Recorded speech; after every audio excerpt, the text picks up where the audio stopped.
Et oui, faut se méfier des apparences, évidemment. Eh ben, c'est une émission un peu spéciale. Ça va être un petit fil rouge sympathique pour, pour fêter le passage à l'été. On va parler, pour commencer cette nouvelle saison, on va parler d'un pays. Un pays qui danse, qui chante,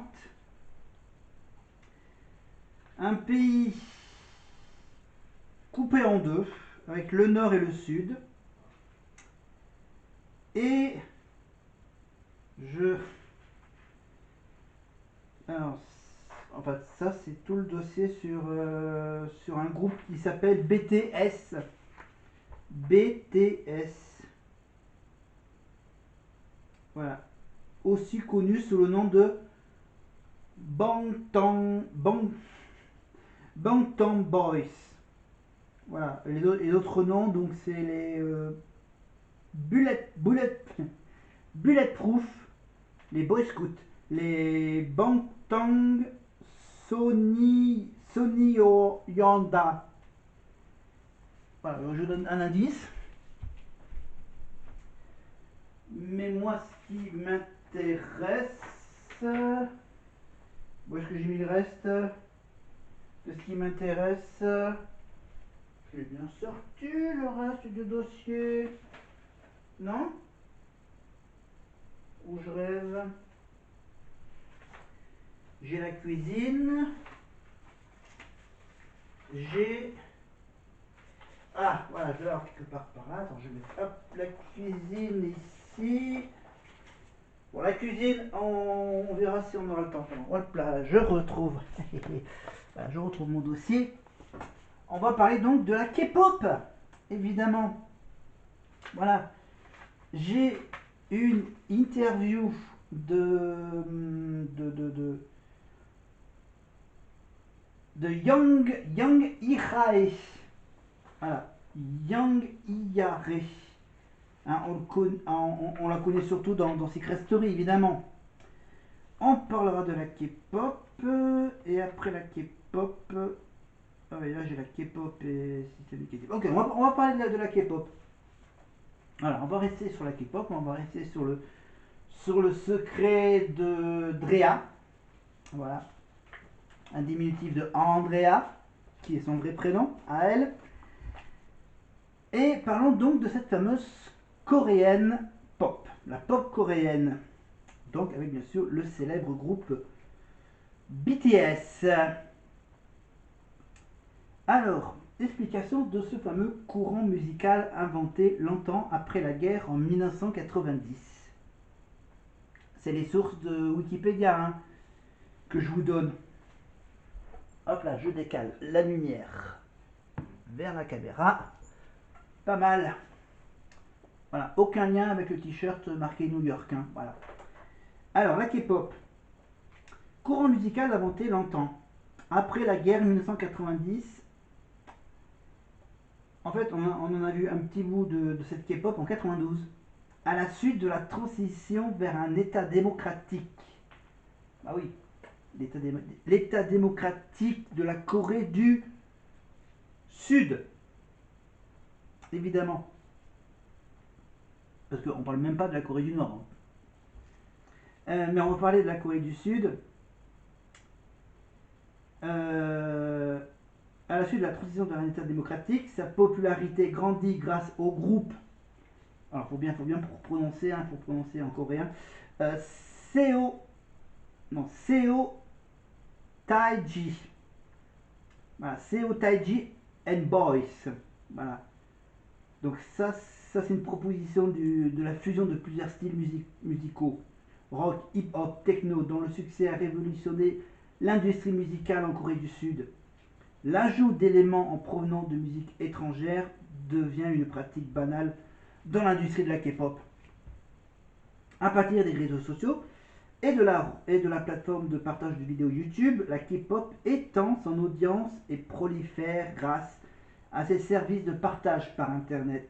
Au milieu des années 2000, Le marché de la musique K-pop double ses ventes. À la première moitié de 2012, celle-ci rapporte un total de 3,4 milliards de dollars. Ça a été reconnu par le magazine, bien sûr, américain Time, comme la fameuse exportation la plus rentable de Corée du Sud. Les figures de la K-pop sont soumises à une discipline exigeante, typiquement coréenne, et sont régulièrement la cible de harcèlement en ligne, voire de violences sexuelles, conduisant à plusieurs suicides.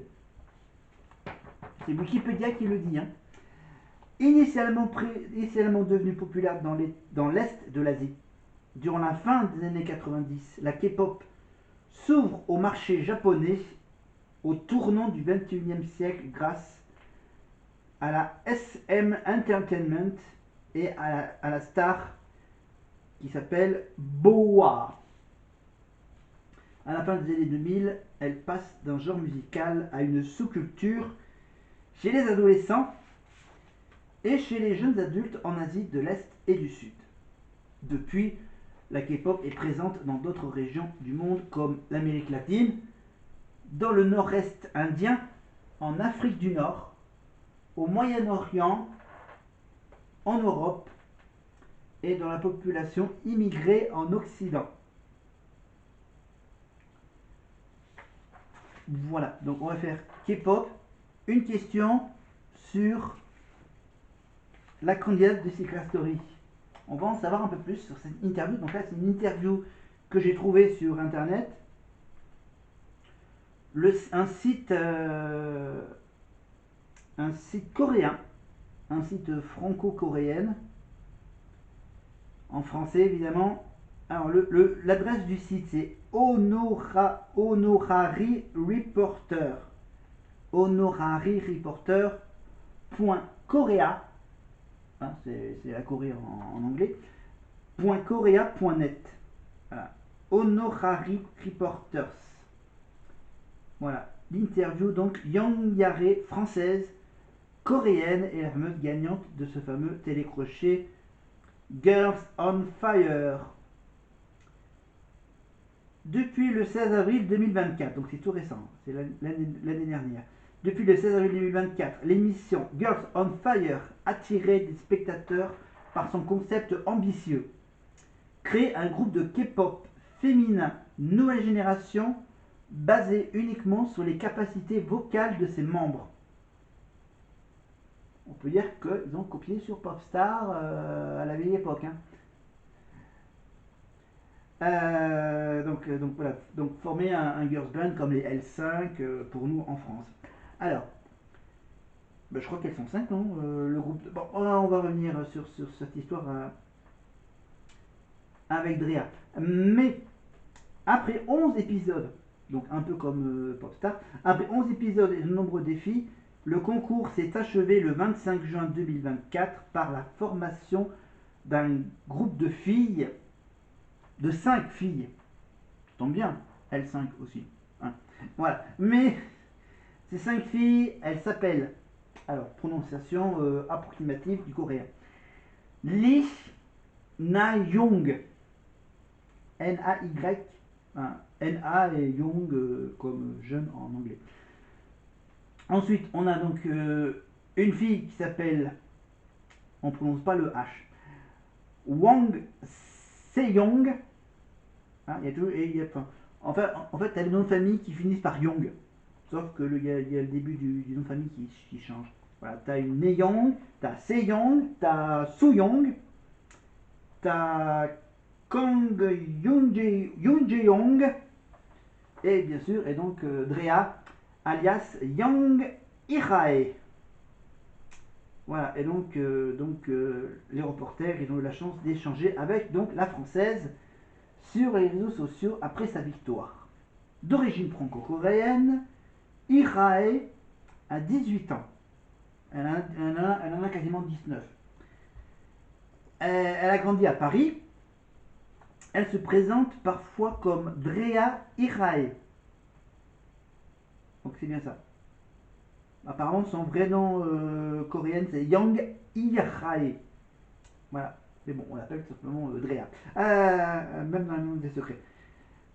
Drea étant son prénom français. Ouais. D'où par là. Voilà. Quand elle va en Corée, elle s'appelle Irae. Quand elle est en France, elle s'appelle Drea.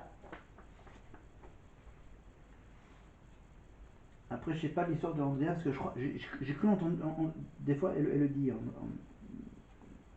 Pardon. Donc, Drea étant son prénom français et Irae son prénom coréen. Malgré son jeune âge, son parcours est déjà mouvementé. Voilà son histoire. Première question. Tout d'abord, félicitations pour ta participation et ta victoire à Girls on Fire. Peux-tu te présenter en quelques mots? Donc la présentation de Drea qui fait Secret Story maintenant.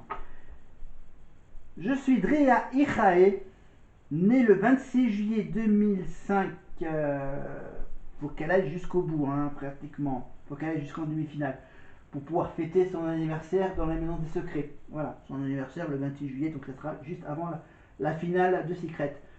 Donc voilà, il faut la sauver quand elle sera nominée. Enfin bon, pour le moment, c'est que le début.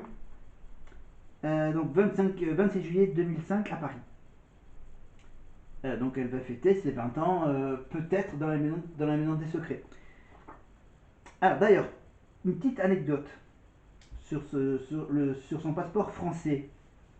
En fait, sa date d'anniversaire est le 26. Alors que son passeport coréen, un truc de dingue, sur son passeport coréen, c'est écrit le 27. Et pourquoi? Eh ben, c'est en fait à cause du décalage horaire, bien sûr. Et oui, les Coréens, ils passent à la nouvelle année longtemps avant nous. Ouais, voilà. Donc, voilà. Les premiers à passer à l'année suivante, bien sûr, c'est les Australiens, les Néo-Zélandais, dans l'ordre à peu près. Non, Néo-Zélandais, Nouvelle-Zélande, Australie, ensuite à le Japon. Le Japon, ensuite à la pointe de la Russie. Ensuite, donc dans l'ordre, le Japon. Ensuite, à le début de la Chine qui passe à la nouvelle année. Ensuite, tu as évidemment la petite Corée, le sud et le nord, et ainsi de suite. Donc voilà, il y a un grand décalage horaire. Donc voilà, donc les Coréens passent au nouvel an alors que nous, on est en milieu de matinée par là. Voilà, vers les 6 heures du mat. Je pense que les Coréens passent à la nouvelle année vers 6 heures du mat, heure française. Voilà. Donc, à cause de ce fameux décalage horaire, bien sûr, sur son passeport coréen, c'est écrit le 27. Voilà, sur son passeport français, c'est le 26. Et sur le passeport coréen, c'est le 27. Faut comprendre le